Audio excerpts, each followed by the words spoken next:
एक छोटे से गांव में एक गरीब खरगोश अपने परिवार के साथ रहता था। उसकी पत्नी और दो बच्चे थे जो बहुत प्यारे और समझदार थे। खरगोश का नाम था बबलू और वह दिन रात खेतों में काम करता था। उसका खेत छोटा था, लेकिन वह पूरी मेहनत और ईमानदारी से खेती करता था। बबलू का परिवार बेहद सादा जीवन जीता था। उनका घर छोटे से झोपड़े में था, लेकिन उसमें भरपूर प्यार था। बबलू अपनी पत्नी राधा और बच्चों मोहन और सीता के साथ बहुत खुश था। भले ही उनके पास ज्यादा संसाधन नहीं थे, वे हर दिन कड़ी मेहनत करते और फिर भी मुश्किल से 2 वक्त की रोटी जुटा पाते थे।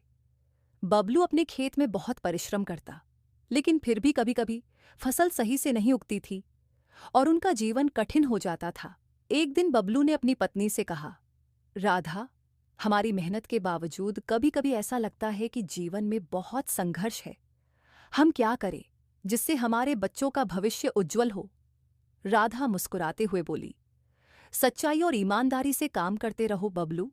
एक दिन हम सफल होंगे। मेहनत कभी बेकार नहीं जाती। राधा की बातों ने बबलू को ढाढ़स दिया और उसने सोचा, सच्चाई और ईमानदारी से ही हम आगे बढ़ सकते हैं। समय बीतता गया और बबलू अपनी मेहनत में और भी जोश से जुट गया। उसने खेतों में नई तकनीक अपनाई और धीरे धीरे उसकी फसल में भी बढ़ोतरी होने लगी। उसने जो कुछ भी कमाया वह अपने परिवार की जरूरतों के लिए खर्च करता था और बाकी पैसे को बचाकर एक छोटे से बगीचे में लगा दिया।